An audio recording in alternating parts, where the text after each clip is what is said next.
Hi hello ನಮಸ್ಕಾರ ವಿಜಯಶಾಲಿ ಚಾನಲ್ಗೆ ಸ್ವಾಗತ. ಇವತ್ತು ನಾನು ಉತ್ತರ ಕರ್ನಾಟಕದ ಸ್ಪೆಷಲ್ ಮಸಾಲೆ ಖಾರನ ಮಾಡಿ ತೋರಿಸ್ತಾ ಇದ್ದೀನಿ ರೀ. ನಾನೀಗ 2 kg ಮಸಾಲೆ ಖಾರದನ್ನು ಇಟ್ಕೊಂಡಿನಿ ಎಲ್ಲ. ನಾನು 10 ಗ್ರಾಮ್ ಎಳ್ಳು ತೊಗೊಂಡಿನಿ, 10 ಗ್ರಾಮ್ ಜೀರಿಗೆ, 10 ಗ್ರಾಮ್ ಲವಂಗ, 10 ಗ್ರಾಮ್ ಸಾಸಿವೆ, 10 ಗ್ರಾಮ್ ಅಜ್ವೈನ, 10 ಗ್ರಾಮ್ ಸಾಜೀರಿಗೆ ತೊಗೊಂಡಿನಿ ರೀ, 10 ಗ್ರಾಮ್ ಆಗೋಷ್ಟು ಮೆಣಸು ತೊಗೊಂಡಿನಿ ರೀ. 2 kg ಈರುಳ್ಳಿನ ಉದ್ದದ್ದಾಗಿ ಕಟ್ ಮಾಡಿ ಇಟ್ಕೊಂಡಿದ್ದೀನಿ ರೀ. ಒಂದು 10 ಅರಿಶಿನ ಬೋಟ್ನ ತೊಗೊಂಡಿನಿ ರೀ. ಪಲಾವ್ ಎಲೆ ಒಂದು 10 ರೂಪಾಯಿ ತೊಗೊಂಡಿನಿ ರೀ. ಒಂದು ಪಾವು ಕಿಲೋ ಆಗೋಷ್ಟು ಬೆಳ್ಳುಳ್ಳಿ ತೊಗೊಂಡಿನಿ ರೀ. ಪಾವು ಕಿಲೋ ಆಗೋಷ್ಟು ಶುಂಠಿ ತೊಗೊಂಡಿನಿ. ಅರ್ಧ kg ಆಗೋಷ್ಟು ಧನಿಯಾ ತೊಗೊಂಡಿನಿ ರೀ. ಒಂದು 50 ಗ್ರಾಮ್ ಆಗೋಷ್ಟು ಮೆಂತ್ಯ ತೊಗೊಂಡಿನಿ. ಒಂದು 10 ರೂಪಾಯಿದು ಚಕ್ಕಿ ತೊಗೊಂಡಿನಿ ರೀ. ಒಂದು 2 kg ಆಗೋಷ್ಟು ಕೊಬ್ಬರಿ ತೊಗೊಂಡಿನಿ ನೋಡ್ರಿ. ಈಗ ಒಂದು ಬಾಣಲಿ ಬಿಸಿಗೆ ಇಟ್ಕೊಂಡಿನಿ ರೀ. ಅದಕ್ಕೆ 2 kg ಉದ್ದುದಾಗಿ ಕಟ್ ಮಾಡಿ ಇಟ್ಕೊಂಡಿದ್ನಲ್ರಿ, ಅವನ್ನ ಈರುಳ್ಳಿನ ಹಾಕೋತೀನಿ. ಇದು ಫುಲ್ ಕೆಂಪಗಾಗಂಗೆ ಉರಿಬೇಕ್ರಿ ಇದು ಎಣ್ಣೆ ಹಾಕೊಂಡು. ಈಗ ಒಂದು ಸ್ವಲ್ಪ ಉಪ್ಪು ಹಾಕೊಂಡು ಇದನ್ನ ಹುರ್ಕೋತೀನಿ. ಆಮೇಲೆ ಎಣ್ಣೆ ಹಾಕಿ ಇದನ್ನ ಎಣ್ಣೆಗೆ ಕುದಿಸ್ಕೋತೀನಿ. ಈಗ ಎಣ್ಣೆ ಹಾಕೊಂಡಿನ್ರಿ. ಚೆಂದಾಗಿ ಈ ಥರ ಹುರ್ಕೊಂಡ್ರೆ ನಾವು ವರ್ಷಾನ್ಗಟ್ಲೆ ಇಟ್ಕೊಂಡು ಇದನ್ನ ಯೂಸ್ ಮಾಡ್ಕೊಳ್ಳೋದು ಬರ್ತೈತಿ. ಈರುಳ್ಳಿ 2 kg ಈರುಳ್ಳಿ ತೊಗೊಂಡಿದ್ದಲ್ರಿ, ಅದನ್ನು ಈ ರೀತಿ ಎಣ್ಣೆಗ ಪೂರ್ತಿ ಈ ರೀತಿ ಕೆಂಪಾಗಂಗೆ ಹುರ್ಕೋಬೇಕು ನೋಡ್ರಿ. ಇದು ಈ ರೀತಿ ಕೆಂಪಾಗಂಗೆ ಹುರ್ಕೊಂಡ್ರೆ ಖಾರ ಚಲೋ ಬರ್ತದ್ರಿ. ಈಗ ಇದನ್ನು ಆರಿಸಿ ಮಿಕ್ಸರ್ಗೆ ಹಾಕೋತೀನಿ ನೋಡ್ರಿ. ಇದನ್ನು ಒಂದು ಪ್ಯಾನ್ ಇಟ್ಕೊಂಡು ಅದಕ್ಕೆ ಅಜ್ವಾನ್ ಹಾಕ್ಕೊಂಡು ಹುರ್ಕೊಳತ್ತೀನಿ ನೋಡ್ರಿ. ಈಗ ಜೀರಿಗೆ ಹುರ್ಕೊಳತ್ತೀನಿ ನೋಡ್ರಿ. ಜೀರಿಗೆನೂ ಒಂದು ಸ್ವಲ್ಪ ಕೆಂಪಾಗಂಗೆ ಡ್ರೈ ಆಗಿನೇ ಹುರ್ಕೋಬೇಕ್ರಿ. ಇವಕ್ಕೇನು ಎಣ್ಣೆ ಬೇಡ್ರಿ ನೋಡ್ರಿ. ಈ ಸಾಜೀರಿಗೆನ ಡ್ರೈ ಆಗಿನೇ ಹುರ್ಕೋತೀನಿ. ಎಳ್ಳನ್ನು ಚಿಟಪಟ ಅನ್ನಂಗೆ ಒಂದು ಸ್ವಲ್ಪ ಹುರ್ಕೋತೀನಿ. ಸ್ವಲ್ಪ ಕೆಂಪಗಾಗಬೇಕು. ಕೆಂಪಾಗುತ್ತೆ ಒಂದು ಸ್ವಲ್ಪ ಹುರ್ಕೋಬೇಕು. ಇವು ಎಷ್ಟು ಚಂದ ಹುರಿತೀವಿ ಅಷ್ಟು ಚಂದ ಮಸಾಲೆ ಖಾರ ರೆಡಿ ಆಗುತ್ತೆ. ಎಣ್ಣೆಗೇ ಲವಂಗನ ಹುರ್ಕೋಬೇಕ್ರಿ. ಲವಂಗ ಎಣ್ಣೆ ಹಾಕೋಣ ಒಂದು ಸ್ವಲ್ಪ ಸಿಡಿತಾವ್ರಿ. ನೀವು ಹುಷಾರ್ಲಿಂದ ಇದನ್ನು ಹುರ್ಕೋರಿ. ಎಣ್ಣೆಗೆ ಲವಂಗ ಹುರ್ಕೋಬೇಕ್ರಿ. ಈಗ ಮೆಣಸು ಹಾಕೊಂಡಿನ್ರಿ. ಇವನು ಎಣ್ಣೆಗ ಹುರ್ಕೋತೀನಿ.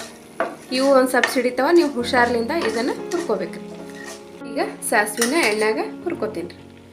ಈ ಥರ ಡ್ರೈ ಒಂದು ಕಡೆ ಎಣ್ಣೆ ಹಾಕೊಂಡು ಹುರ್ಕೊಳೋದು, ಒಂದು ಕಡೆ ಇವನ್ನ ಸಪ್ರೇಟ್ ಮಾಡಿ ಇಟ್ಕೋಬೇಕ್ರಿ ಎಲ್ಲನೂ. ಈಗ ಸಾಸಿವೆ ಹುರ್ಕೋತೀನಿ ರೀ ಎಣ್ಣೆ ಹಾಕೊಂಡು. ಅವನು ಚಟಪಟ ಅಂದಿಂದ ತೆಗಿತೀನಿ. ಮತ್ತೆ ಹಾಕ್ಕೊಂಡು ನೋಡ್ರಿ. ಇವನ್ನ ಡ್ರೈ ರೋಸ್ಟ್ ಮಾಡ್ಕೊರಿ ಸಾಕು. ಒಂದು ಸ್ವಲ್ಪ ಲೈಟಾಗಿ ಹುರ್ಕೋರಿ, ಇಲ್ಲಾಂದ್ರೆ ಕೈ ಬರ್ತೈತೆ ರೀ ಇದು. ಈಗ ಚಕ್ಕಿನ ಸ್ವಲ್ಪ ಎಣ್ಣೆ ಹಾಕಿ ಹುರ್ಕೋತೀನಿ ರೀ. ಈಗ ಈ ಅರಿಶಿನ ಬೋಟ್ನ ಎಣ್ಣೆ ಹಾಕಿ ಹುರ್ಕೋತೀನಿ ರೀ. ಸ್ವಲ್ಪ ಲೈಟಾಗಿ ಎಣ್ಣೆ ಹಾಕ್ಕೊಂಡು ಹುರ್ಕೋರಿ. ಈ 2 kg ಖಾರಕ್ಕೆ ಇಷ್ಟು ಅರಿಶಿನ ಬೇರೆ ಸಾಕ್ರಿ. ಈಗ ಪಲಾವ್ ಎಲೆನ ಹುರ್ಕೋತೀನಿ. ಲೈಟಾಗಿ ಇದನ್ನು ಎಣ್ಣೆ ಹಾಕಿ ಹುರ್ಕೋಬೇಕು ನೋಡ್ರಿ. ಹಸಿ ಶುಂಠಿನ ಈ ಥರ ಎಣ್ಣೆಗೆ ಫುಲ್ ಕರ್ಗಂಗೆ ಮಾಡ್ಕೋಬೇಕ್ರಿ, ಹುರ್ಕೋಬೇಕ್ರಿ. ಇದು ಶುಂಠಿ ಎಣ್ಣೆ ಹಾಕಿ ಕರ್ಕೊಂಡ್ರೆ ಮಸಾಲೆ ಖಾರ ತುಂಬ ಚೆನ್ನಾಗಾಗುತ್ತೆ. ಈಗ ಈ ಕೊಬ್ಬರಿನ ನಾ 2 kg ಕೊಬ್ಬರಿನ ಹೋಳಿಟ್ಕೊಂಡಿದ್ದೀನಿ ರೀ. ಅದನ್ನು ಸ್ವಲ್ಪ ಆಗಿ ಈಗ ಹುರ್ಕೋತೀನಿ ರೀ. ಎಣ್ಣೆ ಹಾಕಿ ಚೆಂದಾಗಿ ಇದನ್ನು ಕೆಂಪಾಗಂಗೆ ಹುರ್ಕೋಬೇಕ್ರಿ. ಕೊಬ್ಬರಿನ ಧನಿಯಾನ ಹಾಕಿ ಇವನು ಕೆಂಪಾಗಂಗೆ ಹುರ್ಕೋಬೇಕ್ರಿ ನೋಡ್ರಿ. ಕೊಬ್ಬರಿ ಈ ಥರ ಹುರ್ಕೊಂಡಿದ್ದೀನಿ ರೀ. ಶುಂಠಿ ನೋಡ್ರಿ ಈ ಥರ ಹುರ್ಕೊಂಡಿದ್ದೀನಿ ರೀ. ಇದನ್ನು ಎಣ್ಣೆ ಹಾಕ್ಕೊಂಡು ಬೆಳ್ಳುಳ್ಳಿ ಏನು ಹುರ್ಕೊಳ್ಳೋದು ಬೇಡ್ರಿ, ಅದನ್ನು ಹಸಿದೆ ಮಿಕ್ಸಿಗೆ ಹಾಕ್ಕೊಳ್ಳೋಣ್ರಿ ಅದನ್ನು. ಈಗ ಇವು ಧನಿಯಾನು ಈ ಥರ ಎಣ್ಣೆ ಹಾಕ್ಕೊಂಡು ಕೆಂಪಾಗಂಗೆ ಹುರ್ಕೊಂಡೀನಿ ರೀ. ಇದನ್ನು ಡ್ರೈ ಹುರ್ಕೊಂಡೀನಿ ರೀ. ಜೀರಿಗೆ, ಅಜ್ವಾನ ಮತ್ತು ಎಳ್ಳನ್ನು ಇವೆಲ್ಲ ಎಣ್ಣೆ ಹಾಕ್ಕೊಂಡು ಹುರ್ಕೊಂಡೀನಿ ರೀ. ಅರಿಶಿನ ಬೇರೆ ಒಂದೊಂದಾಗಿ ನಾನು ಇದನ್ನು ಮಿಕ್ಸಿಗೆ ಹಾಕೋತೀನಿ ರೀ ಎಲ್ಲನೂ.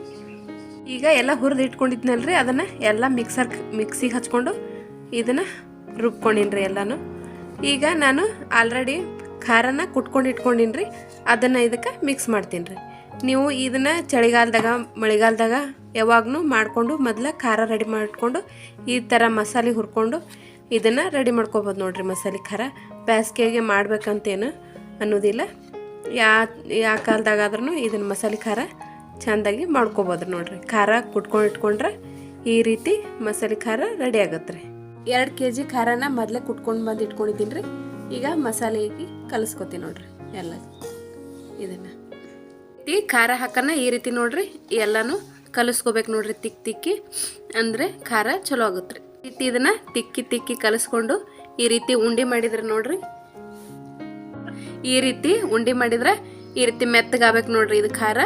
ಹಿಂಗೆ ಉಂಡೆ ಮಾಡಿದ್ರೆ ಇದು ಮೆತ್ತಗಾದ್ರೆ ಈ ಖಾರ ಚಲೋ ಆಗ್ಯದಂತ ಅರ್ಥ ರೀ. ಎಲ್ಲ ಮಸಾಲೆ ಇದು ಕರೆಕ್ಟ್ ಆಗ್ಯದಂತ ಅರ್ಥ ರೀ. ಇದು ಖಾರ ಮಸಾಲೆ ಖಾರ ಒರೆಸ್ತಾನ ಇದನ್ನು ಬೇಕಾದಂಗೆ ಚೆಂದಾಗಿ ಯೂಸ್ ಮಾಡ್ಕೊಬೋದ್ರಿ ನಾವು ಅಡುಗೆಗೆ ಅದು ಎಲ್ಲದಕ್ಕೂ. ಈ ರೀತಿ ರೆಡಿ ಆಗಿತ್ತು ನೋಡ್ರಿ ಮಸಾಲೆ ಖಾರ. ಒಂದ್ಸಲ ನೀವು ಮನ್ಯಾಗ ಈ ರೀತಿ ಟ್ರೈ ಮಾಡಿ ನೋಡ್ರಿ, ಹೆಂಗೆ ಬಂದಿತ್ತಂತ ಕಮೆಂಟ್ ಮಾಡಿ ಹೇಳ್ರಿ ನನಗೆ.